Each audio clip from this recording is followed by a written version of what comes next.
questions for joining. Well, I just wanted to thank all of you for being here. I wanted to mention that I took over my new assignment as ambassador to the United States about 3 months ago. And this is my first visit to the West Coast, to the Bay Area, and I'm delighted to be here to meet everyone, to look at enhancing opportunities for deeper engagement between India and the United States in the economic and other areas. The India-US relationship is today very strong. You would have seen that our Prime Minister had visited in September. President Obama had gone to India in January this year, and this is the first time that a US president has visited India twice in his tenure, and the first time that a US president has gone to India on our national day. I think this itself is a reflection of where the relationship is. President Obama has said that the relationship between India and the US will be a defining partnership of the 21st century. Our Prime Minister has said that he sees the relationship as one between natural allies, and that it is not a question of what India and the United States do for each other, but what India and the United States can together do for the rest of the world. And there's a lot that we can do together. We share a lot of common values: democracy, human rights, pluralism. But there's a huge opportunity in different areas of cooperation, including economic cooperation. Our trade is now about $100 billion. The two leaders have declared that they want to take the trade to a level of about $500 billion. For that, we have to increase investment flows in both directions. You may have seen reports.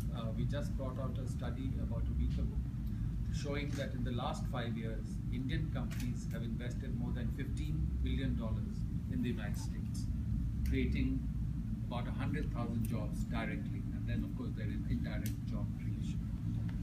US companies have been present in India for a long time, but as we look at expanding economic opportunity in India through Make in India, Digital India and other schemes, there will be opportunities in India in infrastructure, in renewable energies, in several other areas. And being on the West Coast, where there is a lot of focus on innovation and entrepreneurship, in India today, we are doing a lot of work in innovation and entrepreneurship. The startup sector in India is strong. Last 2 years, there are estimates that almost $4 billion have flowed into the startup sector in India. You'd have seen that India sent a space vehicle to the Mars last year in September.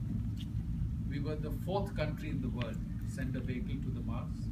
We were the first country to succeed in the first attempt. And the cost of the Indian space vehicle to the Mars was $65 million. I'm told less than the cost of production of a Hollywood movie focusing on space. So that is the kind of cost-effective innovation and research that is happening in India.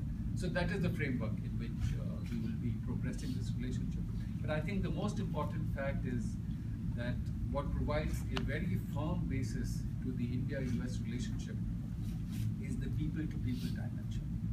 If you look at that, perhaps our strongest relationship today in India with any country in the world is with the United States. We have more than 3 million Indian Americans here. We have about 110,000 Indian doctors in the US. 1 out of 7 patients here, I'm told, is now seen by an Indian doctor. We have 100,000 Indian students in US universities. And I'm told about 40% of hotel rooms in the United States are owned and managed by Indian Americans. So it's a huge engagement at the people-to-people level with the US and with the people of the United States. So it is on that basis that we really want to take the relationship forward. So thank you very much. If there are a couple of questions, maybe we can do before. So please. This morning at the IIT Global Leadership Conference, you spoke about barriers to increasing the trade relationship between the U.S. and India. I'm thinking specifically about the India-U.S. nuclear deal, which we signed in 2005, but in decades since, nothing has happened. It's basically stalled. Do you see the U.S. creating barriers to doing trade with? No. I think, in fact, even on the nuclear deal that you spoke about, there has been progress. The announcement was done in 2005. The agreement itself was signed in 2008, and when President Obama was in India in January this year, the pending issues on that were resolved, and now the two companies in the United States that have capacity in this area are discussing commercial and technical aspects with the Indian operator. So they will take that discussion forward on that basis. So clearly our aim is to find different opportunities to expand the trade and economic relationship. So my question is pertaining to Make in India. As an entrepreneur myself, and knowing a lot of other entrepreneurs through Thai and other from Bay Area, their biggest complaint, and you must have heard this, is that it is still difficult to even start a company. 2013 Company Act is a monster in itself. And even though Mr. Jetli just last month who came over here assured that, oh, he has put in 40 amendments, it's still not easy.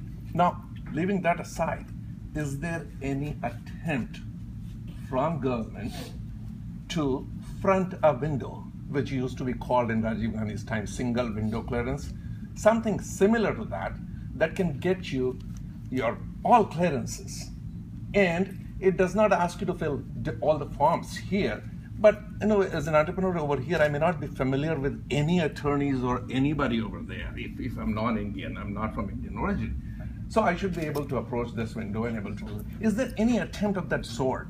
So several things are happening, and I'm glad you asked this question, because since May last year, a whole series of new measures have been brought in for ease of doing business.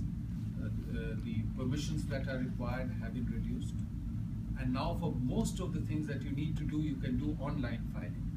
So the ease, and there is much more transparency in the process. You don't have to go to the offices and things. So that's one thing has happened. The second thing that has happened is that an interministerial group has been set up to address problems that US investors might be facing. So if a US investor in India has had any particular issue or problem, they can bring it to the attention of this interministerial group, and they try and address that issue. What is the contact for that? What is the contact for? So it is located in the office of our Secretary, Department of Industrial Policy and Promotion. And so that is the organizing body and secretariat for that. There's another organization called Invest India. And so when you Google, you'll get the details of that. And this structure, Invest India, is a public-private partnership between the Government of India and the Apex Indian Industrial Organization, FICCI, Federation of Indian Chambers of Commerce and Industry. And their job is to handhold the investors from beginning. And so they have been existing for some time, but they have now been revitalized. And so they are engaging with this. So again, so effort is being made, and I think step by step all this will. So my question goes back to the people-to-people connection. So there's a huge amount of intellect and talent pool here in the Bay Area, and I believe India is getting connected through internet. Every village is getting connected. So how can we leverage this connection by having us to give our time and giving back to the people in the villages? So this is where entrepreneurship comes in. You should find a way, because there is now so much that can be done through the digital economy, through internet, and you should find a way to do it. Because in India, as you know, now we have more than 900 million mobile phone subscribers. And even now the internet subscribers is increasing tremendously. So there is an opportunity, and of course the government can work at facilitating. Yeah, the connection in India is so much more important for reaching out to the remote parts of the villages. Particularly, I'm into empowering women, and how can we reach the Gramadhyos and the women-owned businesses so that we can give our talent from So here I would to say support one, of course, you need to make your own effort. There are people, there are NGOs, others active in that area. So please make that. But if you have any specific ideas on how you want to, or the area you want to work in, if you write to us, we'll try and find out from organizations in India as to what would be the best way to proceed.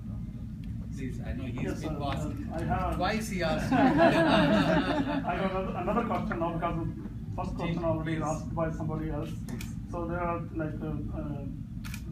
under this constituency, assembly, the consulate office, there are like 12 states under it.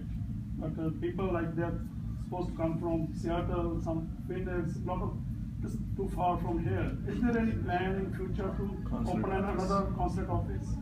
Like Not in at this Seattle, stage. like that? Not at this stage. But what we are trying to do is that more and more things should be done online, and so online by mail or whatever. But at this stage, what you're raising is a valid point. But in the United States, we already have, other than the embassy, 5 other consulates.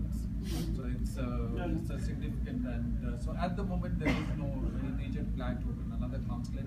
But in the interim, we should look at what are ways in which we can use technology to ease processes for people, even if we are not here. No, I should, yeah, please. Sir, I'll come this time. Don't worry. Sir, would you like to elaborate a little on the Prime Minister's upcoming trip to the Bay Area? I think it's coming here in September. So work is beginning on that, planning is beginning on that, and when we are in a position to share any details, certainly. Can you discuss the U.S.-India relationship in terms of military exercises being either off the coast of South Asia or within India or here in the United States? So let me just say that our defense cooperation with the United States is now strong and growing. In the last 4 years, we have bought about $10 billion worth of defense supplies from the US, more than what we have done with any other country, and I think it's a reflection of where the relationship is. But what is new is that the two governments are now moving away from just a buyer-seller relationship to doing co-development and co-production projects, and we have identified 6 what are called Pathfinder projects to do co-development. And so once that progress, it will of course deepen further cooperation in defense. And the third area where we have is in terms of joint military exercises, both among the military, the Navy and the Air Force. And that has been happening. And it has been said that the largest number of military exercises that both India and the US do with any country, it is with each other. So again, I think it's a reflection of how we see the I got a follow up on this. First, we should complete those who haven't asked. just a bit. Please. My question is not related to the Indo-American business. But okay. But only India-US No, relations. but my question is related to Indo-American relationship. Ji. I want to bring it to your kind notice that FBI and law enforcement agencies, they are collecting the data for race discrimination in the United States, especially about the race discrimination against the Sikh community. But that data is the different data. But there is a unquoted, unnoticed numbers of cases which are not being reported due to the fear of some kind of retaliations. And how you can stop these kinds of race discrimination? For example, my granddaughter is playing soccer. She is facing a lot of discrimination. But we can't report this. If we report, then she has to suffer. Like I reported to the local police that somebody shouted on me, go back to your country, don't stay here. They told me, oh, this is not the hate crime.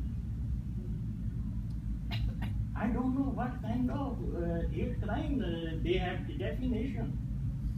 And this is our routine life. I'm not talking about 1 day, 2 days, 3 days.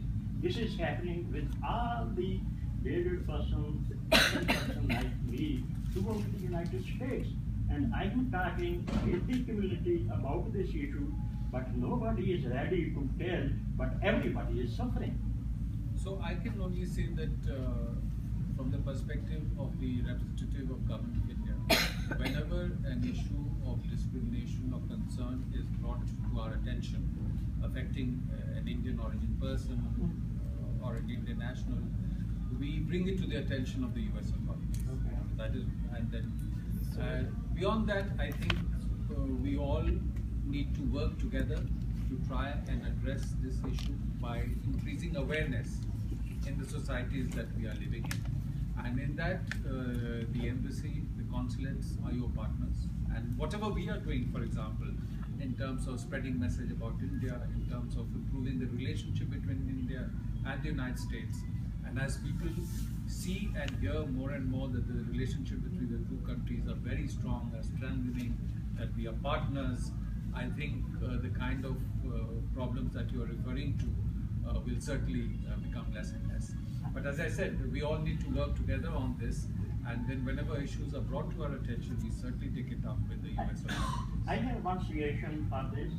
If the law enforcement agencies can take some action to have some kind of feedback from the community or community leaders, then these kinds of issues can be solved. All right. So that is certainly a suggestion that I'm happy to convey to the US authorities.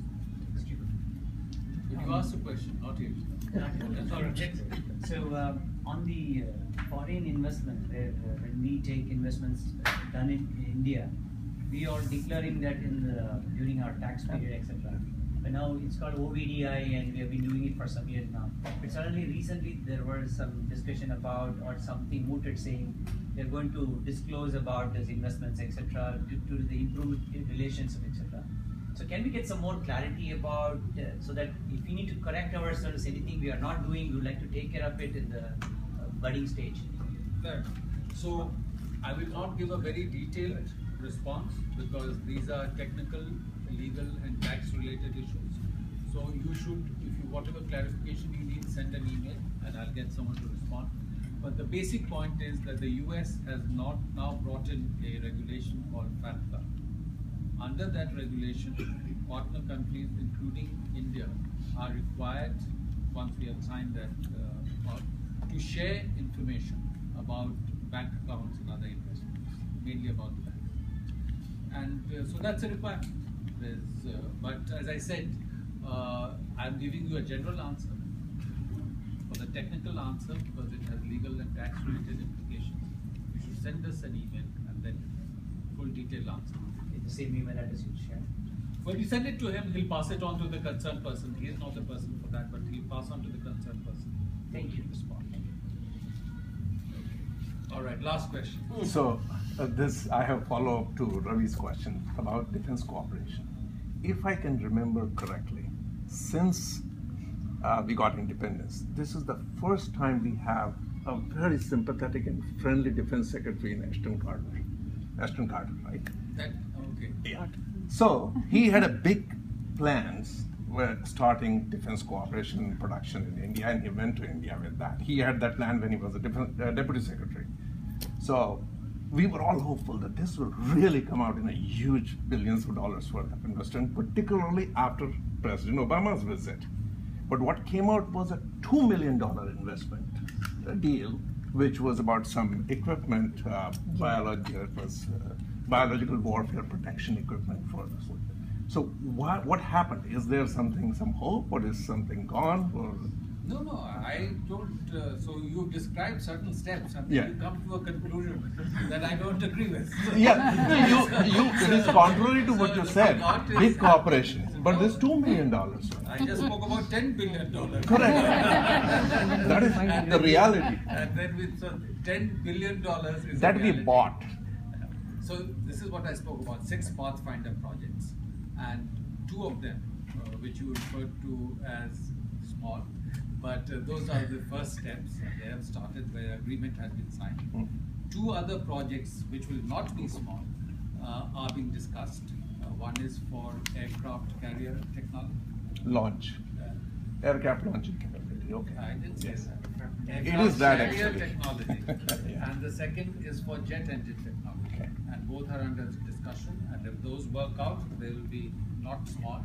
So these things are complex, they take time, and therefore, based on some of the facts you said, my conclusion is very different from yours. No, I will conclude. So anyway, thank you very much. And my purpose